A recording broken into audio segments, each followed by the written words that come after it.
जय माता दी। आइए सुनते हैं दुर्गा सप्तशती का 8वां अध्याय। महर्षि मेधा ने कहा, चंड और मुंड नामक असुरों के मारे जाने से और बहुत सी सेना के नष्ट हो जाने से असुरों के राजा प्रतापी शंभु ने क्रोधयुक्त होकर अपनी संपूर्ण सेना को युद्ध के लिए तैयार होने की आज्ञा दी। उसने कहा, अब उदयायुध नामक 86 असुर सेनापति अपनी सेनाओं के साथ युद्ध के लिए जाएं और कंबू नामक 84 सेनापति भी युद्ध के लिए जाएं और कोटिवीर्य नामक 50 सेनापति और धौम्रकुल नाम के 100 सेनापति प्रस्थान करें। कालक, दौहिर्द, मौर्य और कालकेय यह दैत्य भी मेरी आज्ञा से सजकर युद्ध के लिए कूच करें। भयानक शासन करने वाला असुरों का स्वामी शुंभ इस प्रकार आज्ञा देकर बहुत बड़ी सेना के साथ युद्ध के लिए चला। उसकी सेना को अपनी ओर आता देखकर चंडिका ने अपनी धनुष की टंकार से पृथ्वी और आकाश के बीच का भाग गुजा दिया।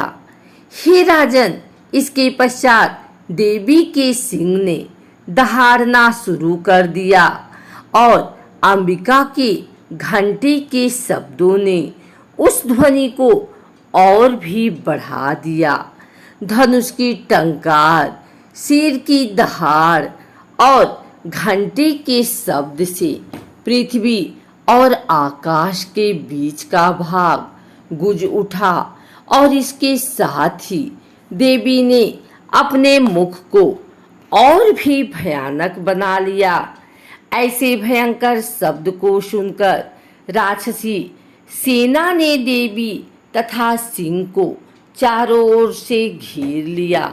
हे राजन, उस समय दैत्यों के नाश के लिए और देवताओं के हित के लिए ब्रह्मा, शिव, कार्तिकेय, विष्णु तथा इंद्र आदि देवों की शक्तियां जो अत्यंत पराक्रम और बल से संपन्न थी, उनके शरीर से निकलकर उसी रूप में चंडिका देवी के पास गए।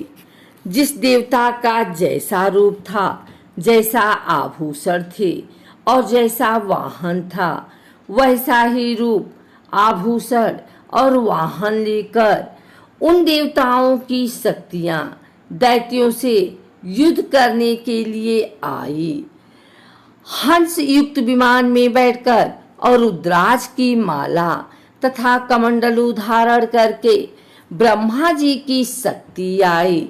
वृषभ पर सवार होकर, हाथ में त्रिशूल लेकर, महानाग का कंकड़ पहनकर और चंद्र रेखा से भूषित होकर भगवान शंकर की शक्ति माहेश्वरी आई और मोर पर आरूढ़ होकर हाथ में शक्ति लिए दैत्यों से युद्ध करने के लिए कार्तिकेय जी की शक्ति उन्हीं का रूप धारण करके आई। भगवान विष्णु की शक्ति गरुड़ पर सवार होकर शंख, चक्र, श्रांग, गदा, धनुष तथा खड्ग हाथ में लिए हुए आई।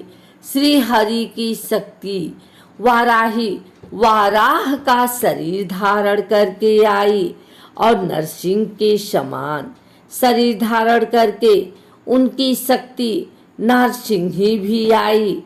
उसकी गर्दन के झटकों से आकाश के तारे टूट पड़ते थे और इसी प्रकार देवराज इंद्र की शक्ति ऐन्द्री भी ऐरावत के ऊपर सवार होकर आई। पश्चात इन देव शक्तियों से घिरे हुए भगवान शंकर ने चंडिका से कहा, मेरी प्रसन्नता के लिए तुम शीघ्र ही इन असुरों को मारो। इसके पश्चात देवी के शरीर में से अत्यंत उग्र रूप वाली और सैकड़ों गिदड़ियों के समान आवाज करने वाली चंडिका शक्ति प्रकट हुई। उस अपराजिता देवी ने धूमिल जटा वाले भगवान श्री शंकर जी से कहा है, हे प्रभु, आप मेरी ओर से दूत बनकर शुंभ और निशुंभ के पास जाइए और उन अत्यंत गर्वीले दैत्यों से कहिए तथा उनके अतिरिक्त और भी जो दैत्य वहां युद्ध के लिए उपस्थित हुए हैं उनसे कहिए, जो तुम्हें अपने जीवित रहने की इच्छा हो तो त्रिलोकी का राज्य इंद्र को दे दे। देवताओं को उनका यज्ञ भाग मिलना आरंभ हो जाए और तुम पाताल को लौट जाओ। किंतु यदि बल के गर्व से तुम्हारी लड़ने की इच्छा हो तो फिर आ जाओ। तुम्हारे मान से मेरी योगिनियां तृप्त होंगी। चूंकि उस देवी ने भगवान शंकर को दूत के कार्य में नियुक्त किया था, इसलिए वह संसार में शिवदूती के नाम से विख्यात हुए। भगवान शंकर ने देवी का संदेश पाकर उन दैत्यों के क्रोध का कोई आर पार न रहा और वह जिस स्थान पर देवी विराजमान थी वहां पहुंचे। देवी ने उनके फेंके हुए बाणों, शक्तियों, त्रिशूल और फरसों को उसने बाणों से काट डाला और काली देवी उस देवी के साथ आगे खड़ी होकर शत्रुओं को त्रिशूल से विदीर्ण करने लगी और खटवांग से निकुचलने लगी। ब्राह्मण जिस तरफ दौड़ती थी उसी तरफ अपने कमंडलों का जल छिड़क कर दैत्यों के वीर्य व बल को नष्ट कर देती थी और इसी प्रकार माहेश्वरी त्रिशूल से, वैष्णवी चक्र से और अत्यंत कोप वाली कौमारी शक्ति द्वारा असुरों को मार रही थी और ऐन्द्री के बाजू के प्रहार से सैकड़ों दैत्य रक्त की नदियां बहाते हुए पृथ्वी पर सो गए। वाराही ने कितने ही राक्षसों को अपनी थूथन द्वारा मृत्यु के घाट उतार दिया। दाढ़ों के अग्रभाग से कितने ही राक्षसों की छाती को चीर डाला और चक्र की चोट से कितनों ही को विदीर्ण करके धरती पर डाल दिया। बड़े बड़े राक्षसों की नारसिंही अपने नखों से विदीर्ण करके भक्षण कर रही थी और सिंहनाद से चारों दिशाओं को गुंजाती हुई रणभूमि में विचर रही थी। शिवदूती के प्रचंड अट्टहास से कितने ही दैत्य भयभीत होकर पृथ्वी पर गिर पड़े और उनके गिरने ही से वह उनको भक्षण कर पाए। इस तरह क्रोध में भरे हुए मातृगणों द्वारा नाना प्रकार के उपायों से बड़े बड़े असुरों को मरते हुए देखकर राक्षसी सेना भाग खड़ी हुई और उनको इस प्रकार भागता हुआ देखकर महानामक पराक्रमी राक्षस क्रोध में भरकर युद्ध के लिए आगे बढ़ा।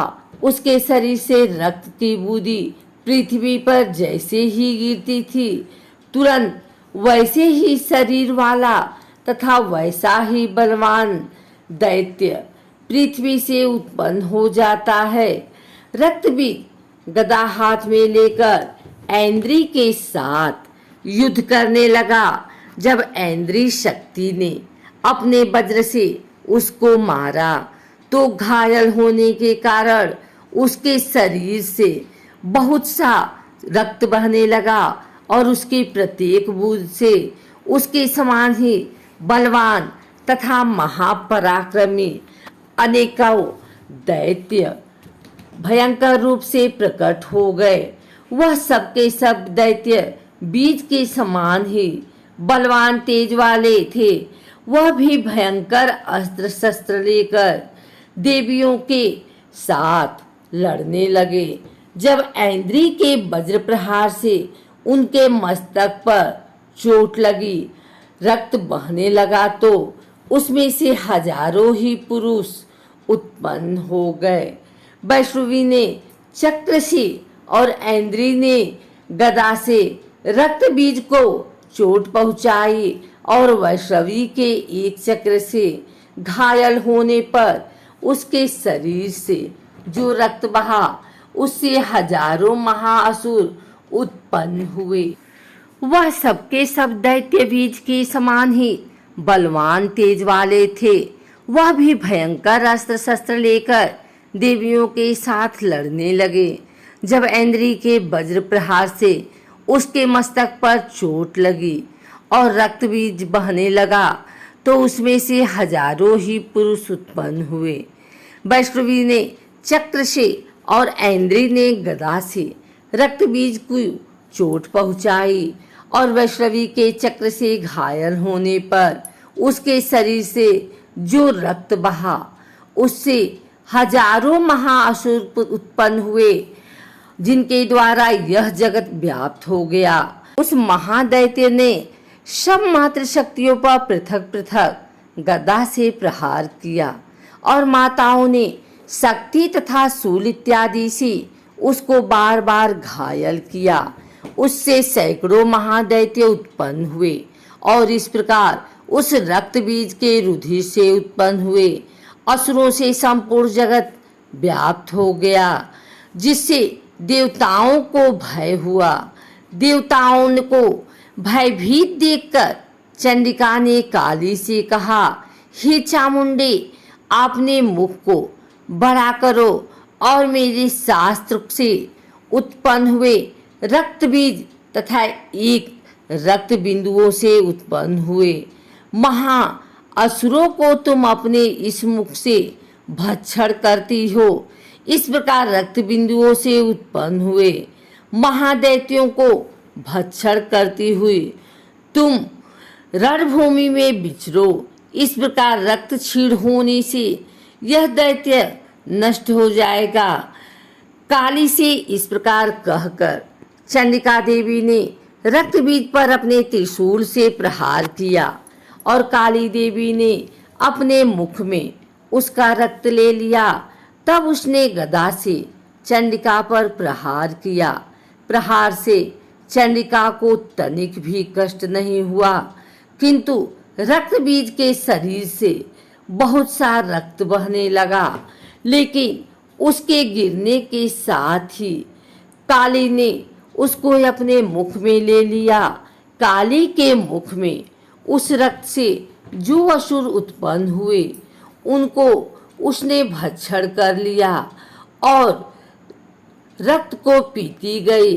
तदंतर देवी ने रक्त बीज को, जिसका कि खून काली ने पिया था, चंडिका ने उस दैत्य को वज्रबाण, खड्ग तथा ऋषि इत्यादि से मार डाला।